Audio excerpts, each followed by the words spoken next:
So Jay's big birthday surprise today was that the National Aquarium stopped by with some animals for him. And Liz is one of the trainers at the aquarium. Tell us what exactly you and Jay are holding. Well, this is Monty, and he's a black-headed python. And they're native to Australia, kind of the desert regions of Australia. So they're actually a burrowing snake. So they're spending most of their time underground, under rocks and logs, and buried in the sand. And you can see him sticking out his tongue. He's smelling the air in the studio here and checking out the birthday boy. He likes you. What do you think about the snake? It's heavy. You freaking out a little bit?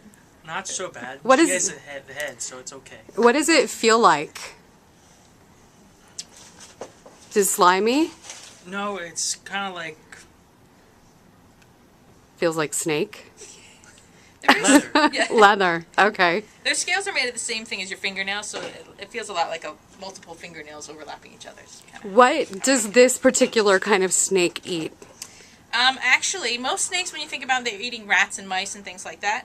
But this snake actually specializes in eating other reptiles, including the venomous death adder that's found in Australia. So Look. he's not going to eat anybody. Once you eat the birthday boy. And what is the snake's name? Monty. Oh, good name. Yes. Monty the python. Jay's freaking out. Oh my goodness. I can kiss you if you want. The National Aquarium also brought by another very special treat for Jay's birthday. Amy is one of the trainers at the National Aquarium, and tell us what you've brought in today. Well, I have Margaret, and Margaret is a hyacinth macaw, which is actually the largest species of parrot in the whole world, so got quite a birthday treat indeed. And Margaret is one of the many parrots that you might see if you go up to our rainforest exhibit in the aquarium. So nice and warm up there, even though it's supposed to be warm today. It's a little colder this time of year, so visiting Margaret and her parrot friends up there, definitely the way to go this time of year. Get a nice warm up. And where does she hail from in the world? In the world, she's from Brazil, so a very tropical and lush place. And she would live there in kind of big flocks of other hyacinth macaws just like her. She'd actually mate for life and spend most of her day making nests with that giant beak and actually cracking into Brazil nuts, which are some of the hardest nuts and seeds in the world. So that beak actually has about 2,000 to 3,000 pounds of biting pressure. So that's why you can't really pet her. I'm sorry. Now, if her beak were to break at all, does it regrow? Her beak kind of constantly grows like a fingernail. It's actually made out of the same stuff as your fingernail. So if you can see there's kind of chips and lines in it. It's not necessarily that it's broken. It's just that it's constantly growing. So yeah.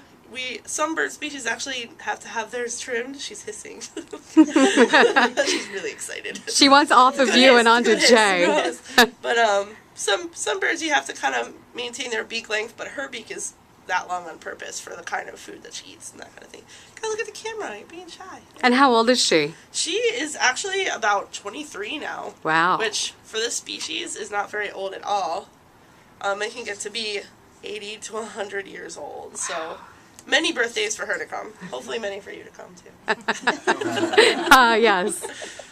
And does she eat anything other than Brazil nuts? She does. I actually just gave her a walnut, which is making a nice mess on your carpet. She eats a lot of fruits, nuts, seeds. At the aquarium, she gets all kinds of good stuff. She's pretty spoiled. She gets a lot of dried fruit, fresh fruit, vegetables. She gets a specialized pellet which has a lot of the nutrition that her diet requires. And then, of course, nuts and Brazil nuts are her favorite and kind of her treats. So that's what I have in my pocket right now for her. Does she speak? She does. She hasn't done it on cue. She did it all morning. She only says one word, so we'll see if she'll do it now. Can you look at the camera? Can you say hello? You're thinking about it. Can you say hello? She's like, no, I've never heard that in my life. No. Anyway, there. Oh. Yeah. So she does say hello, but this species isn't really known for mimicking or talking as much as other parrot species you may have seen on TV or something is. So she does say hello, I promise. I'm not crazy. What do you think about her, Jay? I think she's beautiful. I was just wondering, I noticed her tongue is blue and yellow. Does that, so all the other birds, so if they're red and purple, red and purple tongue? Most of our other parrots, like we do have a green-winged macaw, which is red and green, and he has a black tongue. That racing stripe that she has, her tongue's kind of gray, but she does have the yellow racing stripe. That's what we call it anyway. But it might be to kind of confuse predators, because when you have a bunch of birds that look just like each other, that kind of little tiny pattern might confuse them. They're all hanging out together. Might also be something to help them identify each other. Males and females all look the same. So, you know, if she was trying to find her mate and not her cousin, she might need to look at the tongue. I don't know.